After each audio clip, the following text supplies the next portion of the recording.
Takayasu, Takayasu, Takayasu, Takayasu. Uda versus Shodai. Takayasu, Takayasu, Takayasu. Uda fights Tamawashi. Takayasu, Takayasu, Takayasu. Meisei Sarano Umi. Takayasu, Takayasu, Takayasu. Oki no Umi. Ooh. I don't know. I could have sworn you were going to go for Oho there at the end. Oh, I should have. Geez. Oh my god. Wakataka Kage. Wakamoto Haru. Now that's too short. Ooh, we talked about what like Dungeons and Dragons character classes, the different Rishi would be in the Banzuke episode. Now I want to know what Game of Thrones characters do you think the different Rishi would be? Oh my god. Because you know more about Game of Thrones than I do. I've only watched the shows. You've like read all the books, right? Well, I've read almost all of the books. There's a couple of like referential ones I haven't read. It's still more than I've read because I've read half of the first book. So yeah. Which characters? I've read all of those. Oh God, who could they be? Okay. Who is the daddy of the evil family? The daddy that of got the evil shot family? with the crossbow. Oh, that's Tywin Lannister. Tywin Lannister. I think that's Hakuho. That is so mean. God. Why? He gets shit done, man. Well, I mean, but he's not like, I don't know, maybe I'm looking too deep into it, but I don't think Hakuho is Tywin Lannister. I think Hakuho is more like... Okay, I defer to your expertise. Like I said, you know more about it than I do, so explain it to me. Hakuho would be more like Jaime Lannister, I think. Okay, yeah, I can see that. Oh my God, Midori He's Fuji. horny for his sister? No, oh Jesus, see, I knew you were going to do that. God. He only has one hand? I never noticed. You know, but he was like all badass, you know, for a while there, pretty much undisputed, fucking just totally... Oh yeah, that's true. He was like the best sword guy. Yeah. That's an official title, by the way, yeah, sword Jaime guy. Lannister, best sword guy. But I was actually talking about Hakuho, you know, pretty... Who is Jaime Lannister? Yeah, exactly, but... You know how Jaime Lannister got his hand chopped off? You know, Hakuho's knees blew out. Oh, so. True. Who would Teruno Fuji be? Oh my God, Teruno Fuji would be the Hound. Really? I think so. I don't know. Oh, I could kind of see it, too. Just fucking brutal. Dang. But, I mean, we could say Hokuseiho could be the Mountain just because he's like, I think he is the tallest, but no, I think the Mountain would have to be more brutal. Yeah. Who would the Mountain be? Oh, gosh. Ichinojo. Yeah, Ichinojo could be the Mountain. And then... Midori Fuji's Arya Stark. I was going to say Ura. I could see that, too. Either one of them. Either one. Sure, why not? Maybe Midori Fuji's Jon Snow.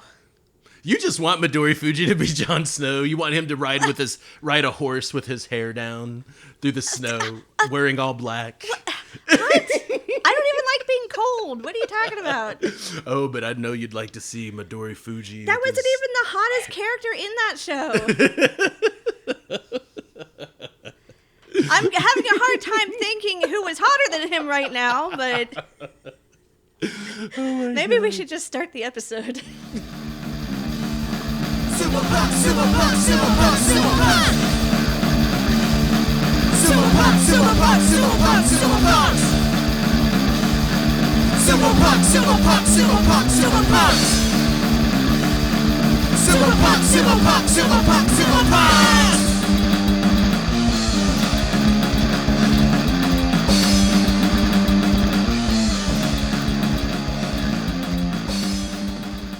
Okay, roll for initiative. 6. Oh, goddamn. Oh, I got a 2. Ha! My name is Matt, and I cast Meteor Swarm. Oh, fuck. Oh! Don't tell me you got a nat 20. I got a 19. Look at that shit. Look at that shit. That is 19. Dicks. Shit on your dick. Oh, that is 20d6. All right. Let me see if I can evade. I got a 3. Your name is Sabrina, and now you're toast. Well, I cast Stinking Cloud and fart in your direction. All right. I got an 18. Fuck, I got a 5. God damn it. Okay, yeah, well, you're burned to a crisp, and you just farted in my direction. You deserved it.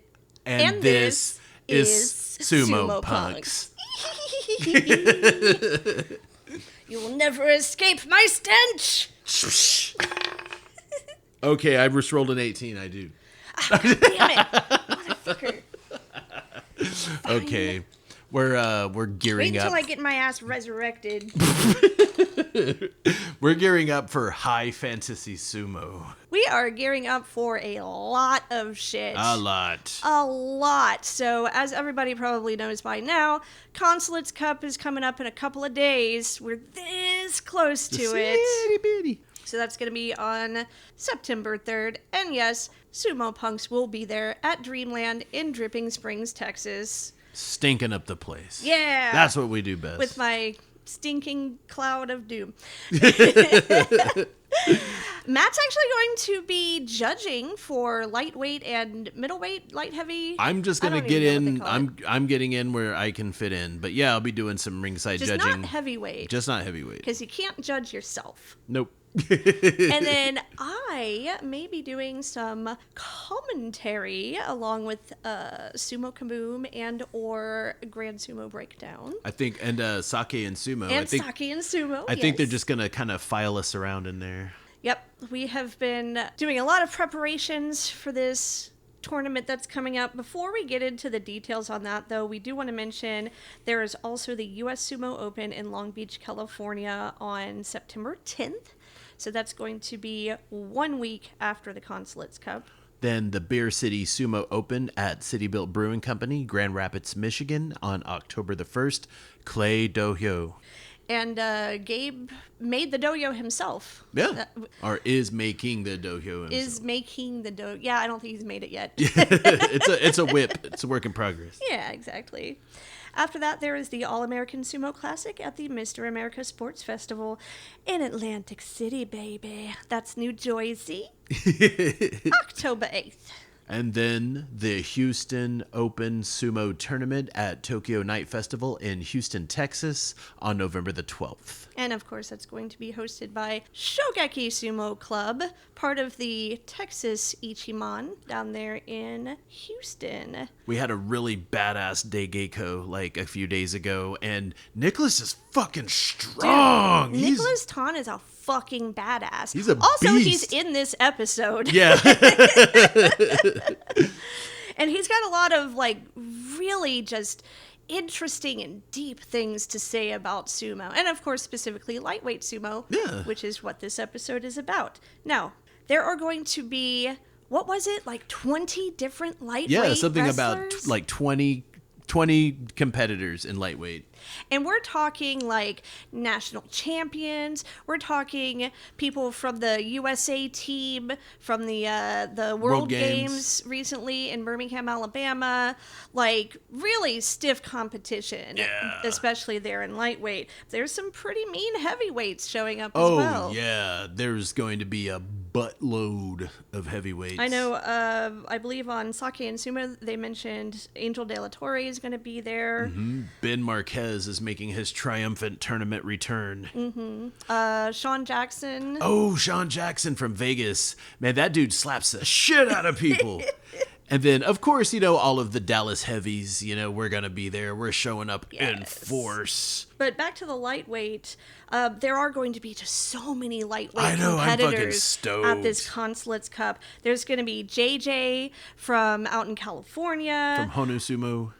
Chad New from Dark Circle. Yep, Corey Morrison, of course, he's the Oyakata of Dallas Sumo Club. I really want to see Corey's new style, like, in force, because it's pretty fucking mean. He has gotten so fast and so squirrely lately. I know. And then there's that TikTok you made where he's like, drunken mastering me. Like, I just flopped my meat and he's just kind of, woo! Kind of dancing around. Then there was that one guy who I believe you referred to as the Jesse Pinkman of sumo. Oh, Joe Ponsetto.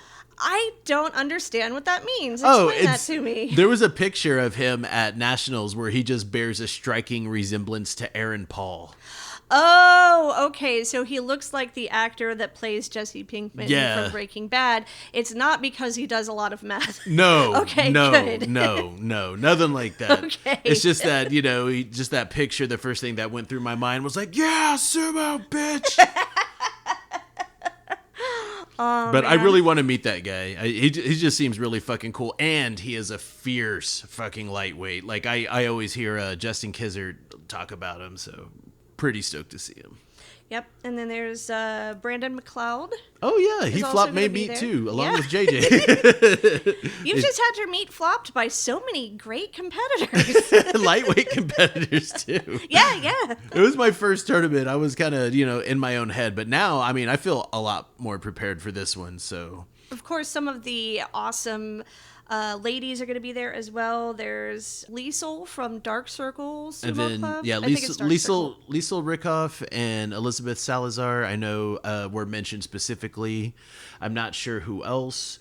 And then word round the campfire are the two new ladies in Dallas Sumo Club are going to be showing up as well. I'm not quite sure if they're going to be in lightweight or what weight class they're going to be in, but they are going to be making tournament debut is word round the campfire. Oh man, you just wait until the cavity in my guts where that gallbladder used to be heals up, and I can get in that fucking ring with those girls. Because I've been watching them. I don't know, they kind of scare me a little bit. But besides that, I know that Kellyanne Ball is coming out. She's a heavyweight, and she's coming out from California as well. And, I'm trying to think of who else. Esty? Yeah, Esty's going to be there. Yeah, another heavyweight. She is heavyweight, right? Yeah. Okay. It's hard for me to tell, where the different weight classes, end and begin sometimes. Yeah, because I know. You can't always tell by looking at people. That's very true. Oh, Esty's the one who had that Instagram post with the floggers. Oh, yeah. Of course you would remember that. Oh, I cannot wait to meet her. Of course you would remember that. Either way, it's going to be a great time at the Consulates Cup. There's going to be so many awesome people there. If you have a chance, go ahead and buy a ticket. Show up there in Dripping Springs. I don't know why they named the place Dripping Springs, because it sounds like a venereal disease, but I promise it's going to be awesome. It's going to be way more fun than a venereal disease. Oh, jeez. I wonder if Justin's going to kick my ass for comparing it to a venereal disease. Nah. So, this episode, as we've already mentioned, we are talking about lightweight sumo. A lot of the time, when people think of sumo, they do not think of people who are slimmer of build or who aren't very big and bulky. Especially a lot of the guys that you see in Ozumo, in Grand Sumo. Yeah. So those guys live and breathe sumo daily basis. They wake up first thing in the morning, start training, eat giant meals, right after training, take a little nap, wake up, eat again, and do, whatever it is that they do. But that's the whole thing, is they're actually making themselves put on this mass, and just by training every day, it's just, but whenever you gotta work a job, you gotta, you're not gonna really be able to get that big whenever sumo is just kind of like your hobby, or I can't even imagine eating as much as you possibly can as part of your training. I mean, I get a tummy ache if I try to eat too much spaghetti. So it would knock me out. Yeah, that's probably what they have the naps for, though. But, so since they don't have to get so big, no one's trying to, those of us who love sumo but aren't a part of the Grand Sumo, we just kind of have to make things our own. You know, Yeah, part of make that do. includes making there be weight classes. I mean, it really does add a little bit of safety. It allows you to test yourself against your peers. But then, you know, in the spirit of Grand Sumo, there's always the open There's weight the as well. open weight And as I well, love right. doing open weight. And even the smallest, more notable pro rikishi tend to be still like 60, 70 pounds heavier than the upward limit for amateur lightweights, which is 187 pounds or 85 kilos if you're into that metric shit. For men, anyway. For women, it's up to 143 pounds or 65 kilos. So, in order to try to understand lightweight sumo a little better, we went out and we bagged ourselves some lightweights. And then we tied them to the teppo pole by their own mawashis and suparied them in the face over and over again until they gave up their sweet, sweet lightweight secrets. What? I mean, that's Don't not... act like you don't know what I'm talking about. You're the one that tied them up. That's not exactly how it happened, but... We smacked him around with the mochi mallets. No, we didn't. Jeez. That would just be too cruel. No, the supari's enough. Maybe a notawa here or there. Anyway, we got Dakota from Dallas Sumo Club. Mm-hmm. We got Oscar from New York Sumo Club. Yeah. We got Nicholas Ton from Shogeki Sumo Club in Houston. Mm-hmm. And we got Johnathan Flowers from Dallas Sumo Club. Yeah. And that is the sequence in which you will be hearing them. Dakota, Oscar, Nick, and John. We got them all to answer a series of questions regarding lightweight sumo so that we and you, listeners, can understand the experience of being a lightweight sumo wrestler a little better. So without further ado, bring back my lightweights. Okay, RuPaul. Bring back my lightweights. Where they at? Bring them back. So the first question that we asked these lightweight wrestlers was, how did you conceive of sumo? What sorts of ideas did you have or not have about it before you actually started practicing it? Here's what they had to say.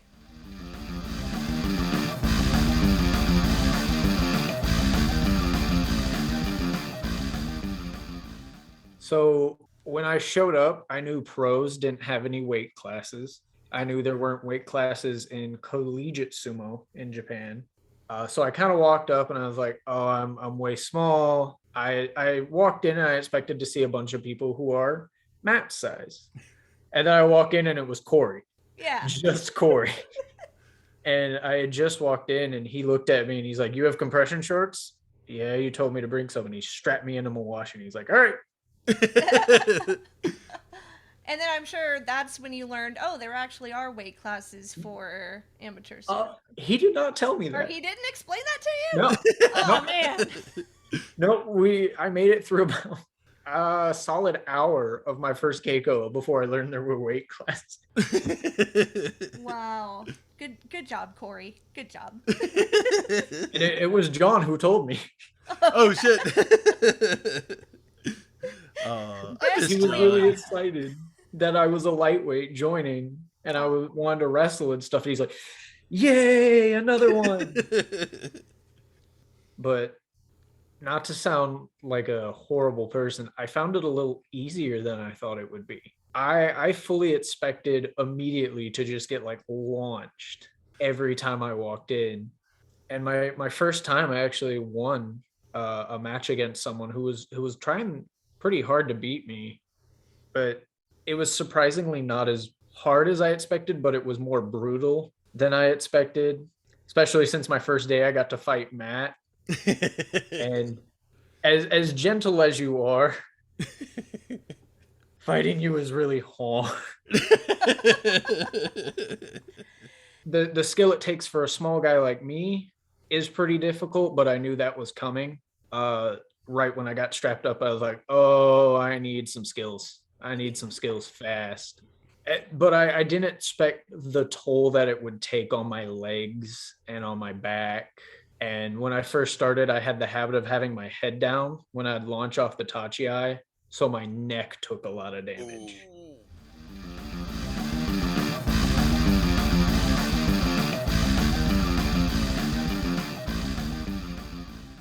I suppose the obvious answer is it's all fatties. And the, for me, it was really kind of like a threshold moment. Like I knew nothing about sumo, and then I knew a lot of things about sumo. So I didn't really think about sumo too much before I really learned about it. So I didn't really have time to agree or disagree with stereotypes. It was, always kind of in the back of my mind that sumo wrestlers in like pop culture and in media are generally larger. So that was kind of pre-established, but not something I was really using as like a foundation. So I was pretty much going in with a clean slate, which is really nice, especially with such a niche sport or pursuit in general. So I really didn't have too many, like I said, preconceived notions. And I was able to kind of synthesize the culture and so it's just kind of like you were just diving into the deep end. Yeah, exactly. And it's a real deep end. It's not just a 12 foot. That's like a 50 foot right off the high dive. So it didn't even occur to you to wonder if there were lightweight sumo wrestlers. Yeah, I really, I guess, as I said, didn't have the time or the wherewithal to process that before. And once I got into it, I realized that, there aren't like lightweights. There aren't like skinny people. Takaniyama is the exception. Yeah, once I learned about it and saw the Enho types and the Konishiki types, or the Shiotaidu, Takakeisho, definitely realized that there was a real spectrum there, and there was a lot of roles to fill, a lot of different ways to pursue the sport.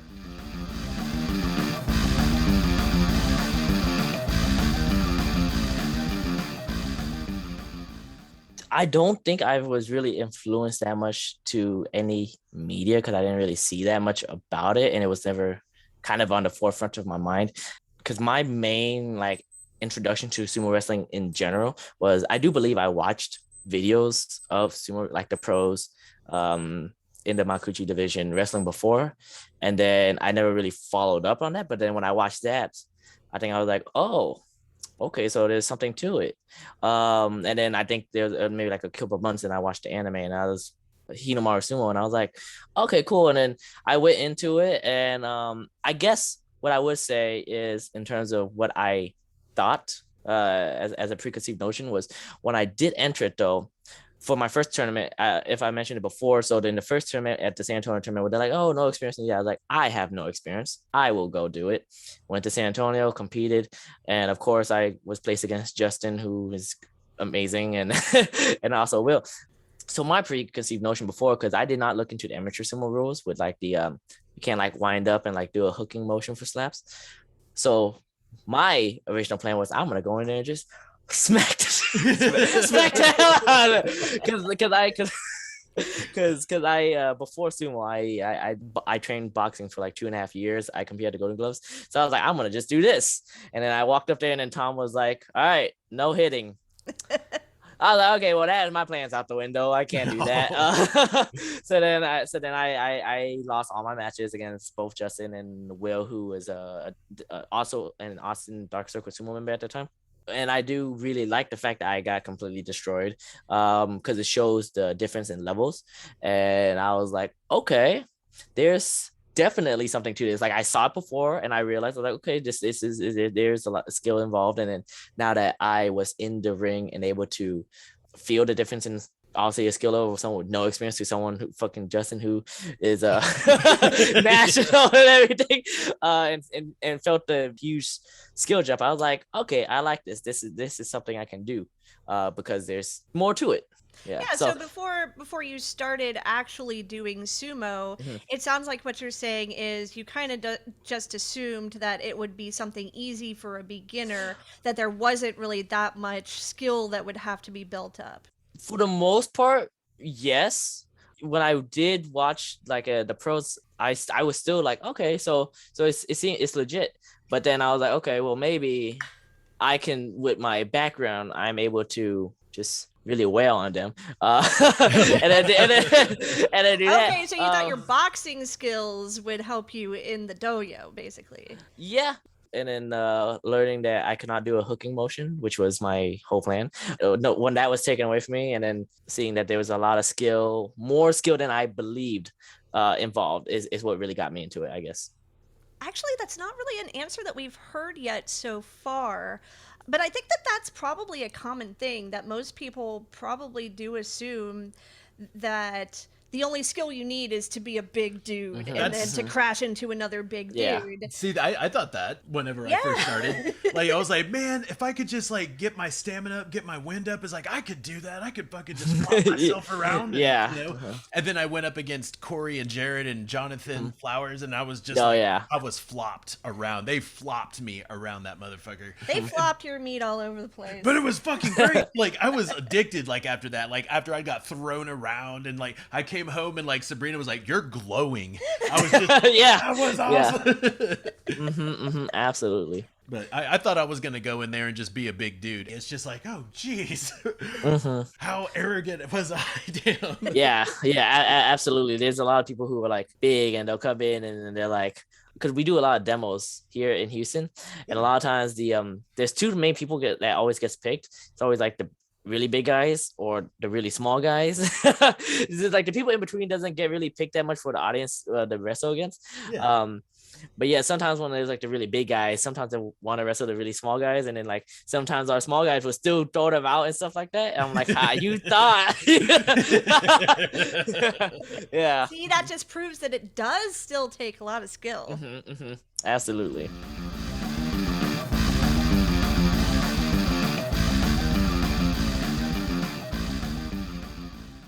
Honestly, never cared about sumo until I start looking into it. Really, I like most people. I'm kind of an outlier of all our sumo team just because it's like I've been lifting weights and doing rugby at the time before I started, and then I just happened to see that hey, I started reading Hinomaru Zumo, so I just kind of went that direction. But big, strong guys, like I looked it up. Y'all know I'm very athletic, so I knew they were big. I knew they were strong. I knew they were very athletic. From what I'm seeing, that was true. But before that, like, I'm a strength athlete at heart. So, I mean, I don't see like, oh, you're too big and you can't do this. I don't see that. So did you have any idea at all or any knowledge about lightweight sumo before you started? Did you even know that it existed? Not at all. No, not in the slightest. I didn't actually learn until my first Degeko with Justin. And yeah, that's when I learned. I was like, I walked in, I'm like, there's small people here. Because at the time I was 220. So I'm thinking, okay, I might be too small. Then I see smaller people. I'm like, all right, cool. I got this. But yeah, no, actually, I'm really excited to be in lightweight. It's kind of cool.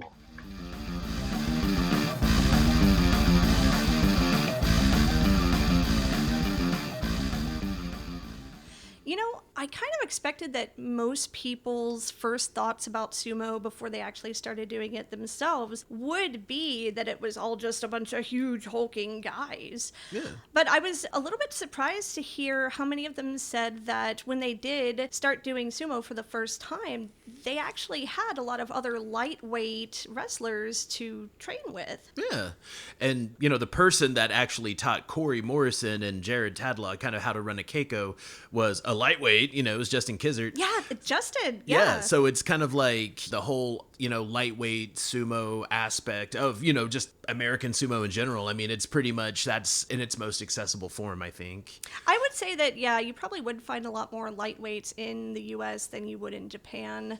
At least, adults anyway. If it's kids, there's probably going to be a few more lightweights, but I have noticed that, watching some of those videos of the high school and junior high, that they do end up getting a lot bigger as they get older. I think I've seen more lightweights in the international sumo community than I have on any a lot of of the those. Europeans. Yeah. For sure.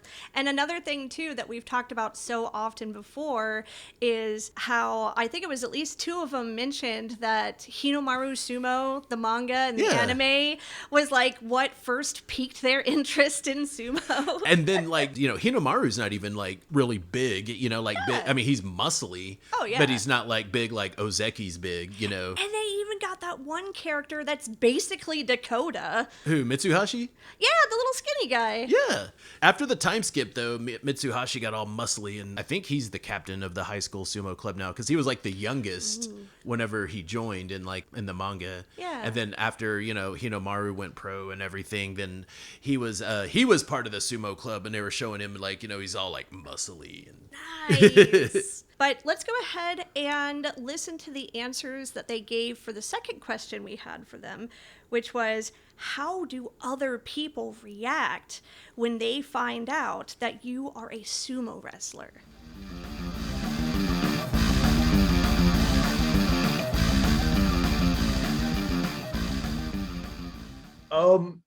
My classmates in my grad program are all like, whoa, that's awesome. None of them have seen me in real life. Really? None of them have seen me in real life. They see me in Zoom. They've never seen you wrestle in real life, you mean? No, they've never seen me. Oh, all online. Our classes are all online, so they have no idea what my actual body structure is. They just know I sumo. All my pictures are shoulder up. Ah. All of my photos for my classes are shoulder up. But when I was working and I told one of my coworkers, I was like, yeah, I do sumo wrestling on the weekend. He turned and he stared at me and he went, oh, so you put on those padded suits? I went, no. I put on the mawashi and get in the ring and fight. And he went, you get in a ring? And I went, yeah. And I pulled up the photo of Matt and I at the bar. Oh, where shit. It looks like Matt's absolutely consuming me. At Roller Town? Yeah, at Roller Town. Yeah. Oh shit, I love that picture. And he goes, you shouldn't be doing that, man. I'm like, it's fun.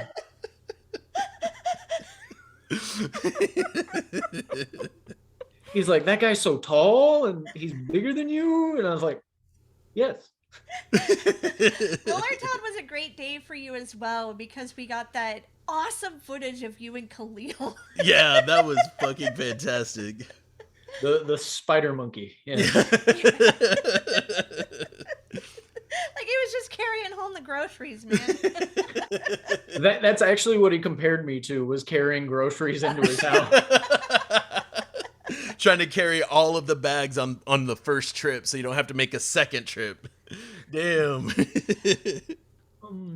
I got a positive reaction from my mom. Really? And that's been about the only positive reaction I've got. Oh, no.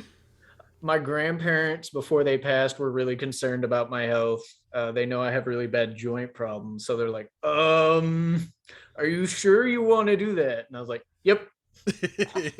I've already ordered my mawashi. It's too late.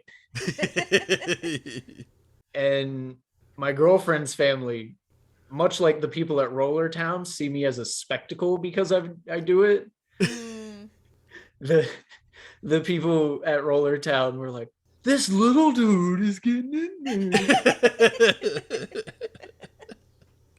and that's about how her entire family feels about it, is this little dude gets in with sumo wrestlers? What? And then they see me standing upstairs doing Shiko and stuff, and they're like, oh man, he really does do it. Yeah.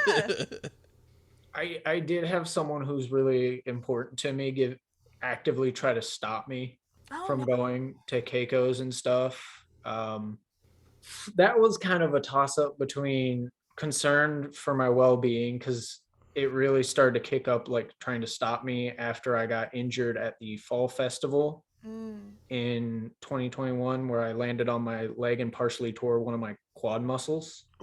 And then it was also just out of not enjoying the sport at all and not wanting to see me participate in something that they didn't like watching. We're glad that you're still doing it. We think it's fucking awesome. But outside of that, most of the reactions after the initial, like, are you sure you want to do that? That might not be the greatest for your joints and stuff. Most of them just kind of conceded after like one or two attempts to be like, are you sure? It even got to the point of where my grandfather was like actively trying to come to Keiko's and stuff for a little bit. He was just having like walking problems. So he couldn't walk himself into the building to go to Keiko to watch me fight. Well, had he ever gotten to see any videos? Oh yeah, every time a Keiko video came out on YouTube, I'd go over to his house and play it on the TV. That's awesome. That is so awesome. He'd sit there and watch it, and then the moment it would end, he'd be like, I still don't like sumo. He's like, I'm watching this because you're in it, not because I enjoy this sport. I know that one of your goals, because I do follow your other Instagram page as well, is, what is it called? Skeleton to Monster? Yep. Yeah. Yep. Yeah.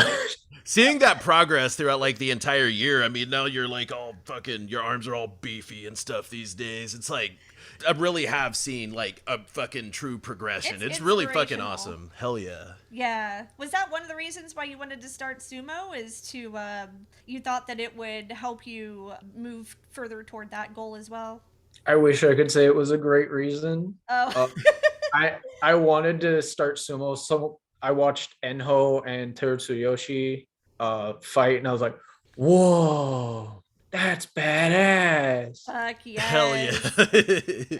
And I had heard of the US Sumo Open, and I went, oh, I know they do a tour. I wonder if they come to Dallas. And I Googled Dallas Sumo, and the Instagram for Dallas Sumo Club popped up. Yeah. And I immediately saw the little ad for the Keiko that was like, come try it out. It's free. And I went, perfect. I'm going. Hell yeah. And my poor little mom was like, you're not going to fight, right? You're just going to go watch. And I went, if they let me fight, I'm getting in. And just Corey straps you up first thing. I'm in the door, and he's like, you want a Mawashi on? And I think someone else got the last spare, like as I came in the door, and was like holding it. And he was like, all right, what we'll do is we'll like arrange it like this, and we'll do this. And he like came up with this entire formula so that he could just strap me up. He was like the lady with all the calculations meme. That was Corey, like coming up with a way. So everyone could get a chance to fight. Yeah, and everyone could fight everyone. So he was like switching Mawashis around on people. I ended up with like the extra large one on. Oh shit. So I was just standing there with like an 8-layer Mawashi. I couldn't bend at all. God, feel like a fucking 7-layer burrito in that thing.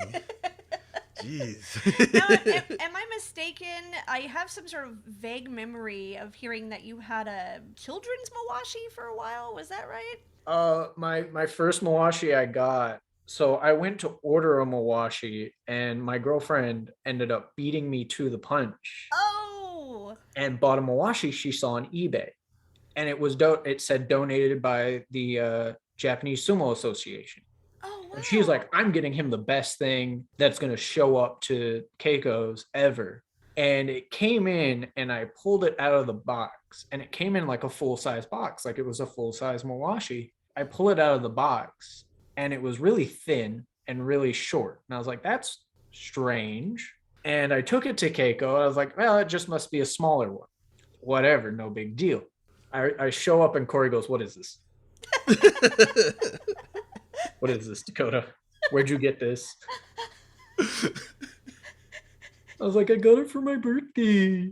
He's like, Dakota, what? You can't wear this. Sure you can. and he wanted to jokingly put it on me just to prove that I couldn't wear it. And then when it had the right layer count, when it was put on me, he got really upset. Oh, no. Because he's like, I can't even say you can't wear this anymore. It fits. I remember that. And he's like, and it looks okay.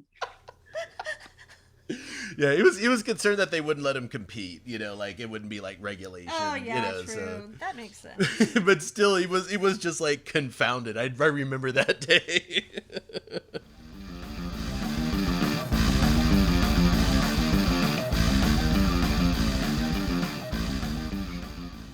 Yeah, it's definitely again kind of a spectrum, I guess, like a continuum, kind of based on whether people first meet me out in public or meet us, the club, out in public, or if they've known me a little bit, or if they're close friends or family.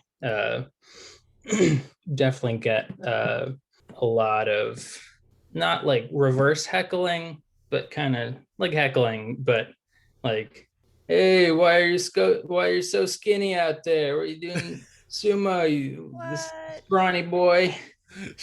Nah, not that aggressive, but kind of in that direction. Lines, yeah. Along those lines. Like, we definitely do get people genuinely asking, like, why are you doing sumo? And you look so thin. But they're obviously not out of malice. They're pretty much always come with good intentions. But yeah, the in terms of family and close friends, it's a fair amount of explaining about the dynamics, and I suppose the big thing to get out of the way, and what most of our listeners probably know already, is the reason that they get so big is because there are no weight divisions. So they're motivated to be the ideal weight for them, for their own performance, and that's kind of what takes away those restrictions. And I think it's a pretty simple answer that people don't really think of, but they understand pretty well when they hear that. So for the most part, people are confused, but it doesn't take much explaining to get people to understand that part of the sport. A little tongue-in-cheek comparison I like to make is there are no weight classes in sumo, just like there are no height classes in basketball. It's not quite one-to-one, but people kind of understand that, like, some people have a certain predisposition for one skill or another, and that allows them to pursue. That's certain... a good way to put it. Yeah, I like that. Yeah.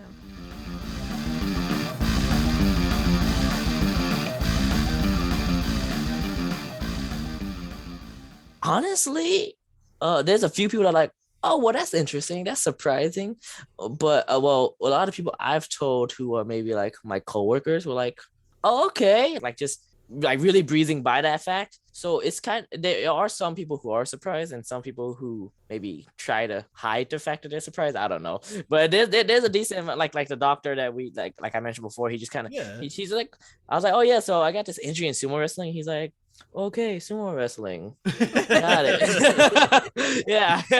Just writes it out on his pad and just like, okay, so anyways, and I have had, because I've had so many car accidents from people hitting me, but one of the times I had one of my physical therapists, no, my lawyer, was talking to me about it. He's like, oh, so I heard you do sumo wrestling. I was like, yeah, not anymore since the accident though, for the injuries. And he's like, oh, okay.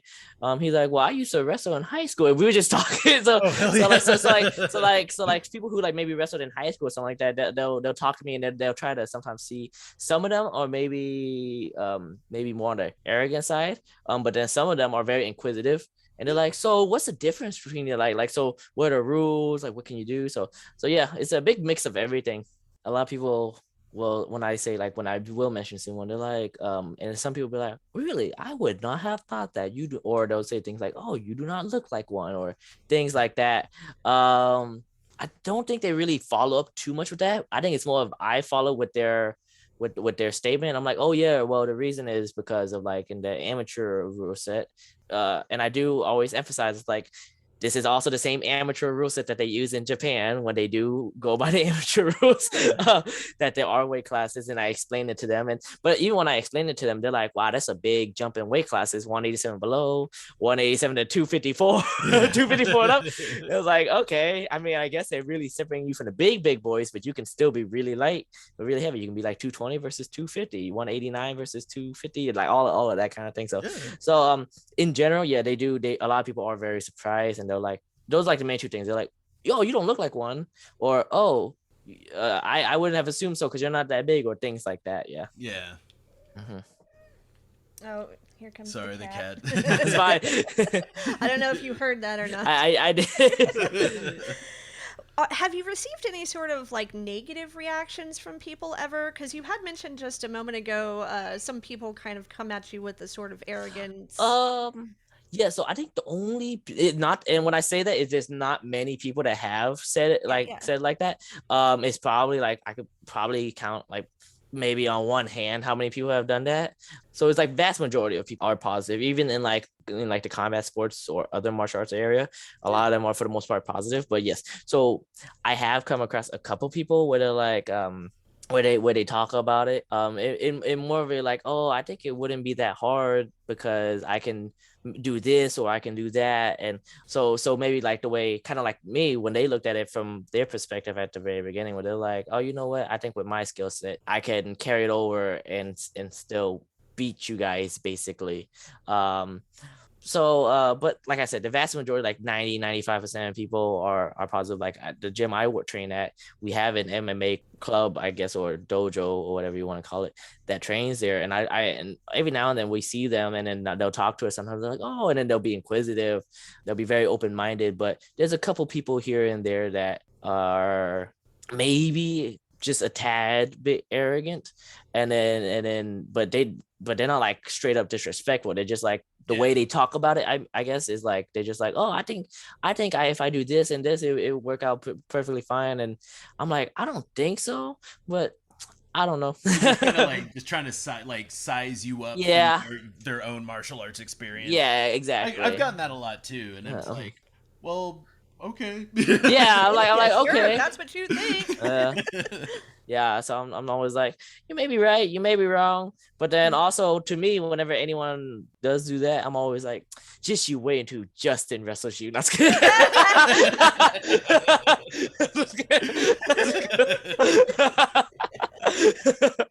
And like I think every time that I've wrestled him too, he's always put the hurting on me too. He just flopped me. Seriously, he just kind of like tried to see if he could move me for a second, and he was like, huh. Yeah, absolutely, yeah.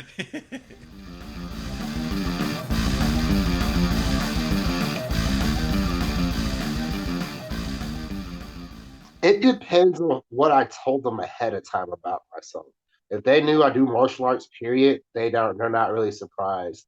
But like a random person, and as you know, I've lost a shit ton of weight, so they're like, "You do sumo?" I'm like, "Yeah, here, let me pull up some videos and pictures and stuff." Like, I don't even try to argue with them. I'm like, "Here, I'll show you evidence." And or if I happen to be around, I'll show them my medal and stuff I got. Oh, hell yeah. Yeah, dude, it was like, "Here, look, no, I'm serious. I'm an amateur sumo wrestler." Sorry, guys, it's weird, but you should come try it. You don't think I can do it? Yeah, come try my guys real quick. They'll put you to shame quickly. So it sounds like some people assume that because you are a lightweight, that you wouldn't be a sumo wrestler. Am I understanding that right? Yeah, some people wouldn't. For the most part, one person, no. But again, if you're an athlete like I am, you're like, oh yeah, that sounds cool. Let me come try it. Which then they don't, because they're gonna get stomped, and they don't like that. Yeah, a lot of people don't realize how hardcore it can be. Yeah. Y'all know how much I work out and stuff. You got somebody like me talking about sumo is too brutal for me, knowing that I work out almost every day, and I say it's too brutal for me at times.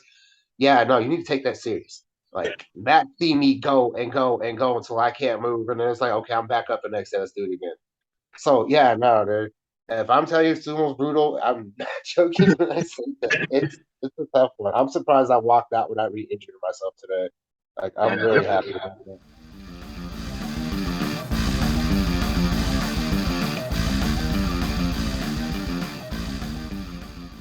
I really actually liked what Oscar had to say about really explaining the difference between amateur, or it's sometimes called international sumo, and grand sumo or pro sumo, which is what they do in Japan, and how in amateur sumo you do have those weight divisions, so it is a lot easier, and I would wager safer for a lightweight wrestler to participate because they can do so within their own weight division, whereas in grand sumo, I don't think a lot of people realize the reason they bulk up so much, the reason they get so big, is because there are no weight divisions. Yeah. So they need to have that advantage if they're going to succeed. What better defense against getting pushed out if you're harder to push? Exactly. You, of anyone, would know that. But I also found it kind of distressing how Dakota was talking about there were some people that just were so against him doing it. And I understand if somebody has health issues. I have a joint disorder myself, and he had been talking about how his joints weren't the best either. And they probably may have been concerned about his safety. I mean, whenever Dakota and I had our first Keiko, it was me and him, you know, were the first, they were the first couple of newbies. I think there was someone else that was there. My memory's really fuzzy. But other than that, it was just like Corey, Jared, and Johnathan. So, you know, I'm sure that seeing like this giant 6'4", at that time I weighed like damn near 500 pounds. Yeah. So just seeing like just this huge hunk of man, and you know, Dakota, and it's like, oh shit, I have to fight that guy. You know, I could kind of see like safety becoming an issue into that, you know. It was super funny too when he said that he didn't even know that there were weight divisions until Johnathan told him, because Corey completely forgot. But yeah, it's what really struck me was the person who wanted him to stop doing it just because they thought it was boring. Like, dude, boundaries. But anyway, we got some good answers from the other people we interviewed as well, especially Nick, who mentioned that sometimes other martial artists, not all the time, but sometimes will give him a little bit of attitude about it. But I really think that understanding in a lot of cases comes from experience, and if they get to experience what sumo is actually like, maybe they wouldn't have such an attitude. Yeah.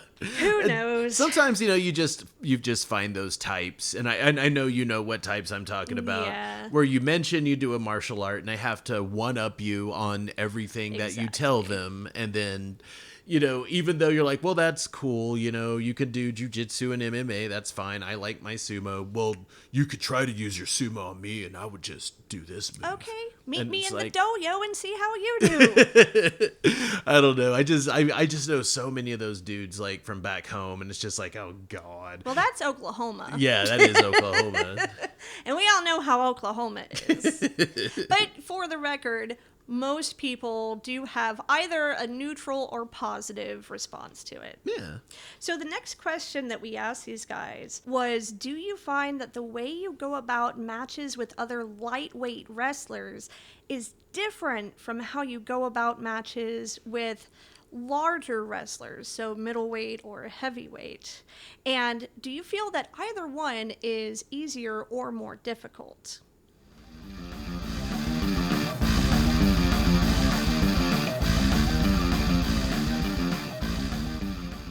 So I have a really bad habit of wanting to do straight on sumo. And that is my biggest downfall with you, Matt, is I do that to you and you're like, oh, great. And just pick me up. But when I fight people in my weight class, like Corey or Steven or the new Matt, I notice I tachi more than I would with someone of your size or of Robert's size. I won't tachi into you guys because I know all that comes when I tachi is 6'4" arms coming at me and just there's no escape. So I won't tachi you, but I will tachi someone like Corey, especially since I know my head's really hard and he doesn't like getting hit with my head. So it really, I do fight very different fighting a lightweight versus a heavyweight. I even fight different fighting middleweights versus a lightweight just because there's such a weight difference. I found when I rewatched tapes where I was fighting Bubba, or even I didn't get to rewatch it, but I noticed it when I was facing Rick, I would launch, but I wouldn't launch as hard as I would with Corey. Or I would try to kind of move around more than I would with Corey, which isn't a smart move because Corey still outweighs me by like 40 pounds. But I like to straight on with Corey, and he likes to straight on with me. And I can't do that with someone of like Robert's size, who's 430 pounds, who just kind of launches me like a rag doll every time I fight him. He does that to me too. Like seriously, he's like he's a wall. He's like have you ever played Tekken? He's Ogre from Tekken. But seriously, I just just try to run at him. I try to get as close as I can, try to get into a good Shigoshi, but then no, he's just like, whoosh, just fucking yeets me across the dojo. Do you find lightweight wrestlers to be easier to go up against, or middleweight, or heavyweight? Or is it all pretty much just the same using different tactics? Lightweight's the easiest. And not in like a mean way. I've just noticed pretty much all the weight classes, if they find a lightweight, it's easier for them, including lightweights. It's easier for Corey to beat me than it is for Corey to go and beat Robert. Robert's a bad example. It's easier for Corey to beat me than it is for Corey to beat Jared, or for Corey to beat Khalil. Mm-hmm. So against certain people who are absolute tanks, skill can only get you so far. Even when I was talking to Khalil and he went, I think you could beat me if you did this, and I did it to him, he let me try it to see if I could throw him. I couldn't move him. My body weight, I am less than one. I'm not quite less than 1/3 of his body weight, but we're darn close to it. And when I tried slinging him just to knock him over and buckle his knees, it failed. And he just stood there and let me do it too. So it wasn't like he was resisting me or trying to stop me from doing it. I've just noticed, at least at my weight, because I'm the lightest one at Dallas Sumo Club, I can't perform like I would want to against people who are heavyweights. And when was that you had gone up against Khalil? Like when he had tried to let you do that move on him? It was right when he came back in February after he blew up his Achilles tendon. Mm-hmm. He actually told me to kick him in the bad Achilles tendon and try to buckle his bad knee to see if it would knock him over. Masochist. Damn. He wanted me to figure out if I could do it just to beat a heavyweight, because he's like, you've never beaten a heavyweight. I want you to have some sort of opportunity. And he said, with me being hurt, I'm probably the easiest one to target. And I did it, and it didn't work. And even Khalil was disappointed. Oh. He wanted so bad for me to be able to win something. Well, do you feel that it's more a matter of just overall bulk, or do you think even as a lightweight, if you just had more like muscle mass, if you had more like overall strength, or strength in general, even though your overall weight were lower, do you think that would make a difference? Having seen John, who was a competitive strongman for a little while, do as well as he does against heavyweights, I do think if I just had some more muscle mass on my body, I could probably perform better. But comparing myself to the freak of nature that is John is probably an unfair thing to do. That man's a small little monster of death.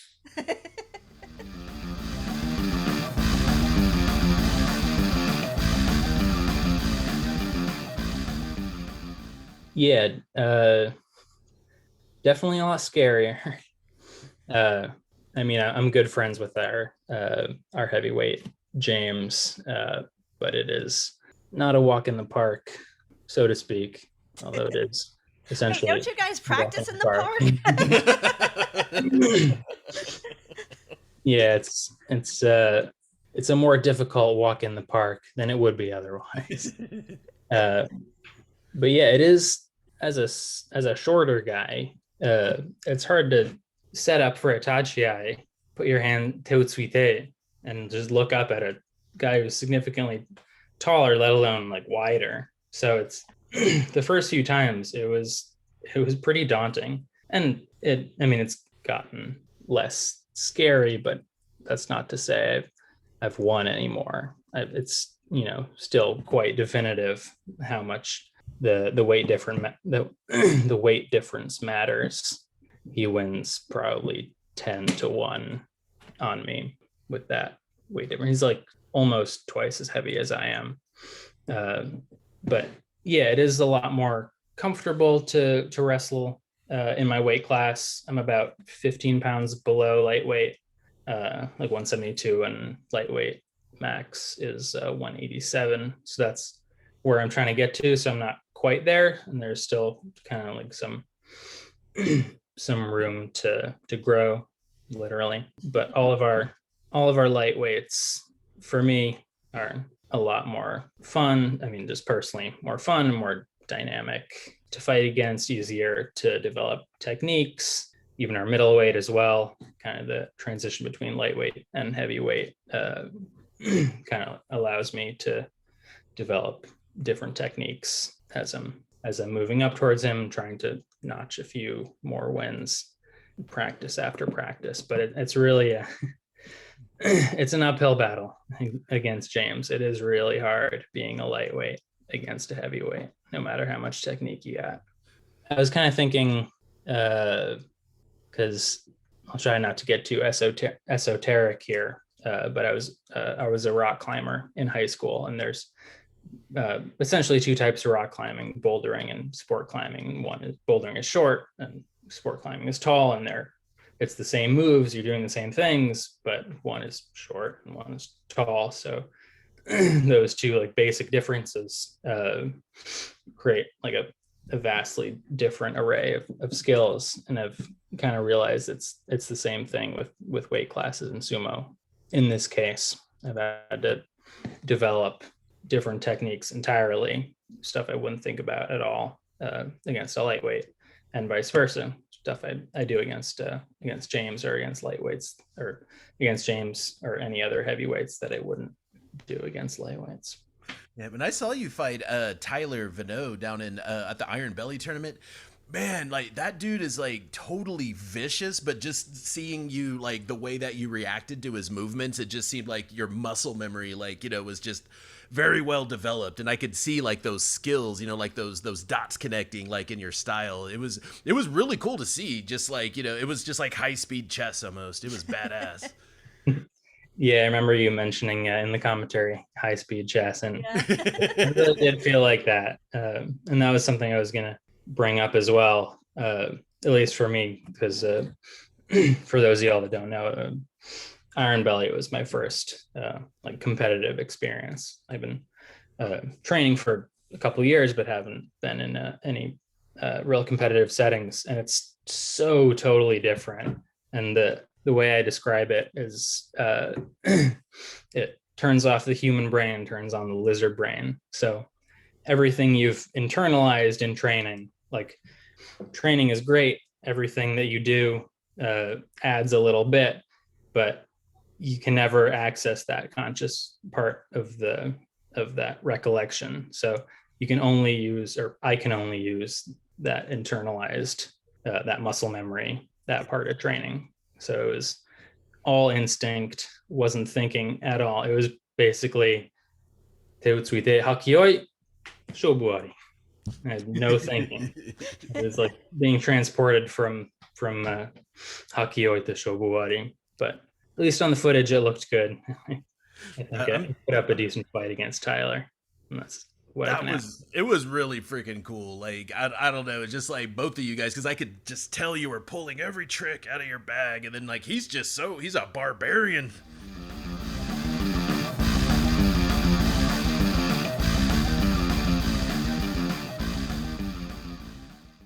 To answer the first question of do I go against them differently? No. And to also answer the second question of do I think either one are easier / harder? I think on average, the heavier wrestlers are harder. However, that's not always the case, but on average, in the majority of cases, I would say yes, the heavier wrestlers are harder. But yeah, no, generally when I wrestle both, I don't wrestle them any different. Like, I don't really hanker. I don't, if I go against a big wrestler, I don't really try to go for the side all too much. I just go straight at them. So I don't really wrestle them very too differently as far as I know. Maybe, yeah, but I don't believe I wrestle them really any differently.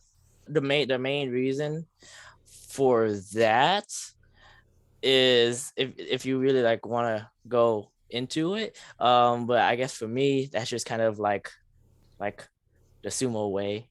Just take every challenge as it is, and not to fault anyone for maybe having like doing that, like, oh, bigger person, I'll do this thing. If that's how they do it, that then maybe that's their path that they can take to better themselves. Because for me, especially now with my neck injuries, I'm honestly, for the most part, probably not going to be very competitive anymore.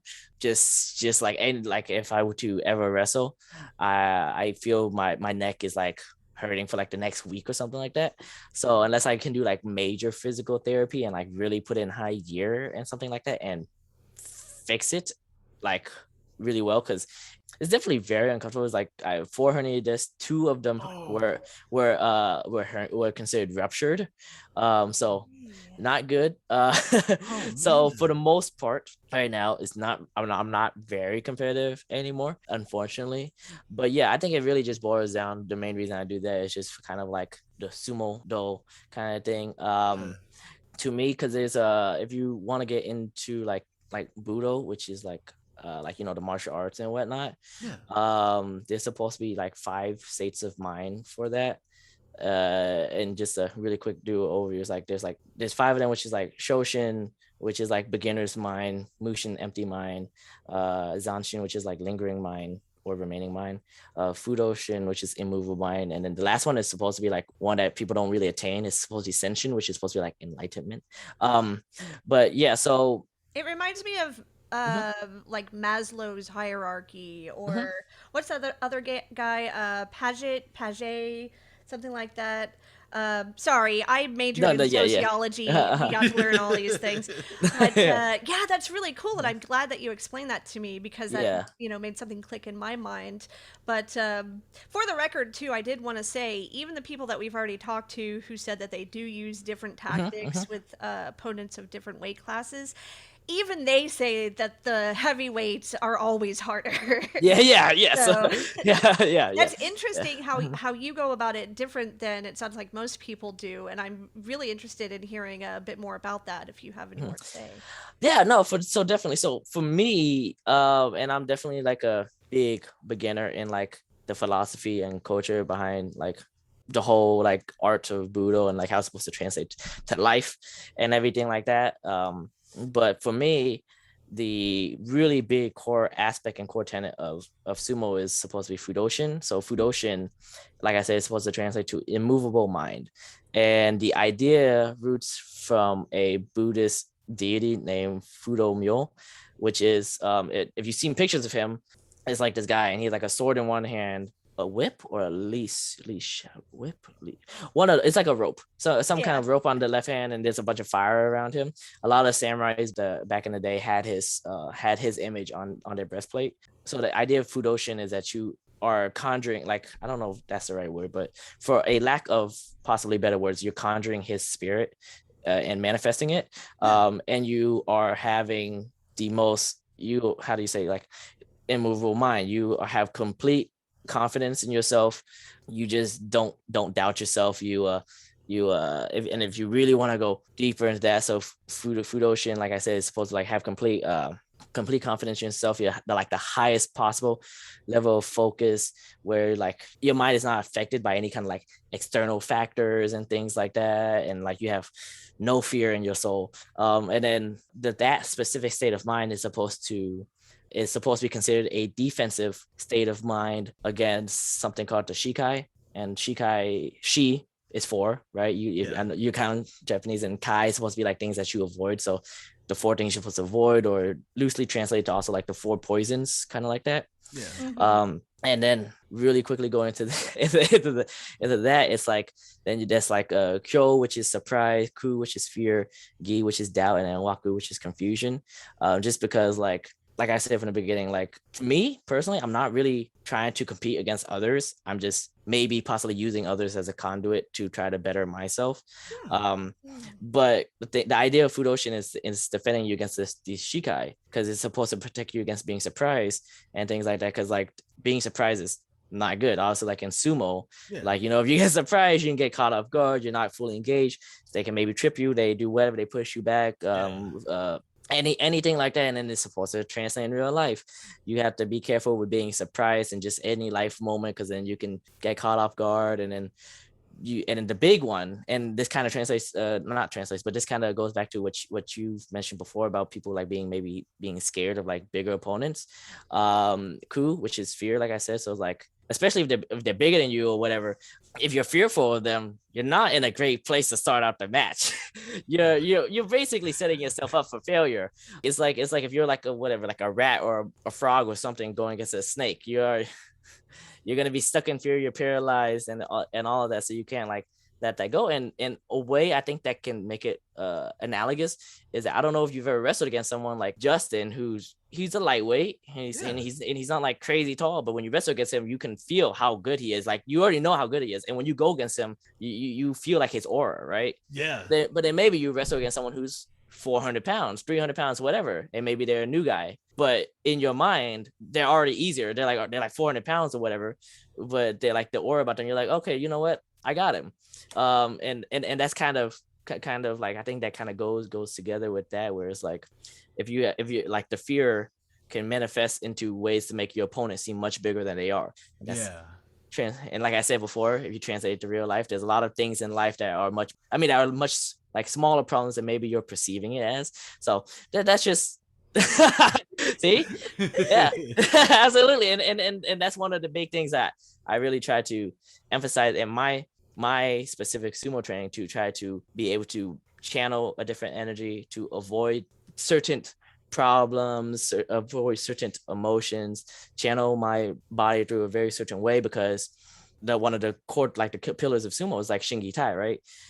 Mind, Gi's, in the specific sumo way, it's supposed to translate to many things, but in general, it kind of translates to like spirit, and Tai is like body, and like you got to make sure that you train all of them right. Like if your mind's not right, then your spirit and your body is probably not right. I mean, like kind of like an example is like, or if like your body's not right, then your mind's not going to be right, and your body and your spirit's not going to be right. Like if you don't eat very healthy, your mental health can follow. Your mental health is maybe a little bit more sluggish, or if your mental health is more sluggish, then it can be like a cycle of, I'm not going to eat so healthy today, and it's just a big cycle. So and it's all connected. It's all connected. Everything's connected. So that's a little bit of a tangent, but no, that's awesome. Hell yeah.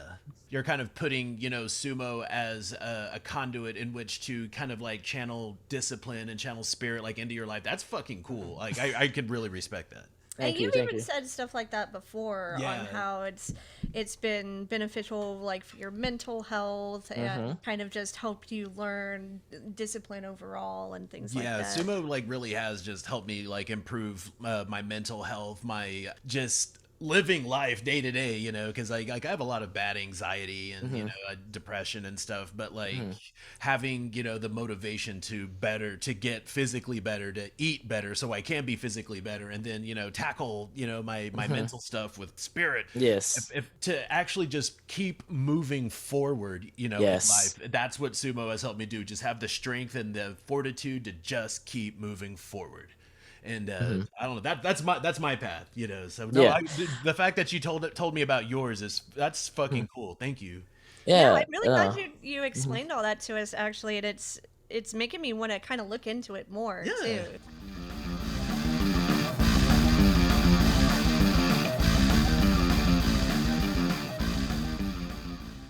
If I'm fighting you compared to like, let's say like Corey, no, I can't fight y'all the same.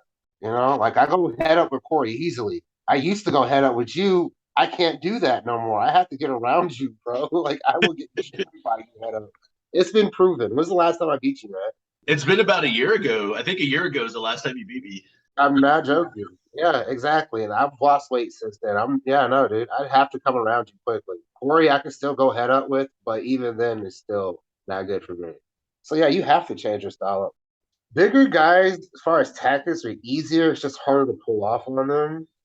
But, mostly just stick, go to their dominant side and kind of work your way around their back to get their hip and then adjust them from there. Smaller guys, as you see, some of us can get flying, and it's just a lot of hand fighting and head to head. And so you have to try to move angles really fast and worry about what they're doing and what you're doing. But like big guys, no, you can get in there, get under them, and then it's just trying to get under them is the problem. But once you're there, it's really easy to get them down, which is also another problem because somebody has a 200-pound weight difference on you.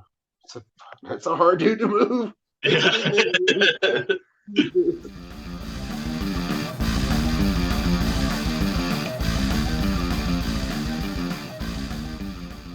So from what Dakota said, it sounds like he's saying a lot of people do find lightweight wrestlers to be easier opponents, including other lightweight wrestlers. Do you find that to be true? Not necessarily. A couple of the hardest matches I've ever had have been, with lightweights. And I've gotten my meat flopped by fucking Justin Jones and Justin Kizzert. So you could Those guys are hardcore. They are fucking hardcore. But no, it's like, and fighting them, you could just kind of feel that muscle memory that they've been doing this. They move so fluidly and like effortlessly. You could tell, especially like with Justin Kizzert, because I've seen him fight more, but you could see his brain like coming up like with moves like a couple of steps ahead, and then he'll do something to set you up for like the execution, and it's something crazy like a leg sweep or something. The Cobra Kai of the fucking sumo world. And that kind of goes into what Nick was saying too, because he was talking about how sometimes you can just feel that aura of competence coming off of people. That's exactly what I was talking about. You could just feel that they know what the fuck it is that they're doing. And it's like sometimes that, oh God, I mean, what would you even call that? Like an aura of prowess or something? Yeah. But sometimes feeling that can kind of be a bit intimidating unless, you're just got the confidence in your own to just fucking push back. Yeah, when your opponent has so much confidence in themselves that they can't even visualize losing the match. Yeah. I mean, that's something scary to go up against. I know, right? And then, you kind of have to build up that confidence yourself in the face of their confidence, and it's just... Yeah. Oh man, it's anxiety all the way down. But when you have a couple of people that are like extremely confident, that are, willing to bring the best out in each other, you see some wild shit. And it really does turn into this high intensity fucking chess match. And you really start to see them strategizing a few steps ahead in real time. And that's really awesome to see.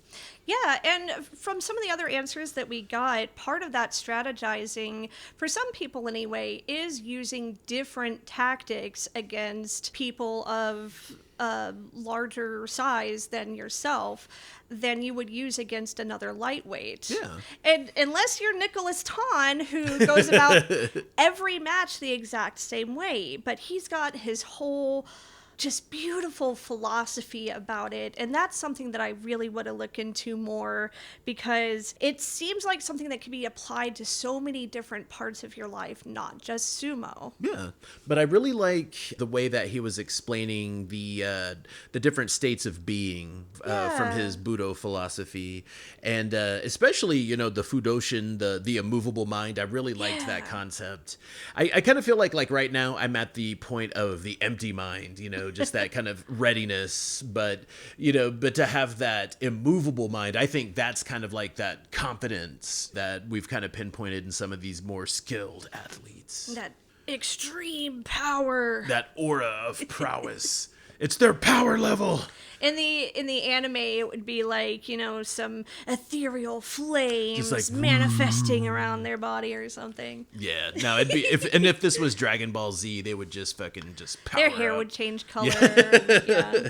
It's over 9,000. So this is actually part 1 of a 2-part episode. Yeah. Because we got a lot of really good answers from these guys, and we definitely want to give you guys as much of that as we can. So part 2 will be coming out next week, where we will discuss our lightweight sumo Tori's favorite pro sumo rikishi, as well as the advice that they have for other lightweight wrestlers, both new and established. But until then, you can always hang out with us on them social medias. We're on the Facebooks, we're on the Instagrams.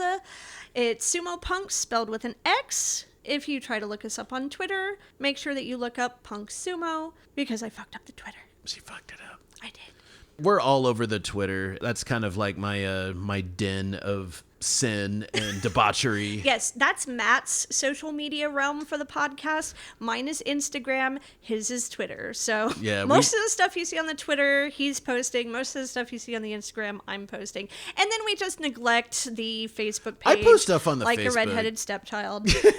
I post stuff on the Facebook. Okay. And we have a few new designs up at our Redbubble store. Yeah. We had been threatening it for a while, and we finally did it. And there's going to be more to come. So if you want to go get some stickers, go get yourself a t-shirt, a mouse pad. Oh, that reminds me. I will be bringing a handful of stickers to the Consulate's Cup with me in a few days. So if you see me running around at the Consulate's Cup, hit me up for a sticker. I might have enough to give everyone who wants one. Who knows? Also, remember to give us a rating on Spotify or Apple Podcasts or wherever people rate podcasts. I'm not really sure. All I know is I was told that people should be rating this shit, so here I am reminding you. Other than that, I think it's done. I think the episode's done. Part 2 is next week. Thank y'all for listening. Bye. Bye.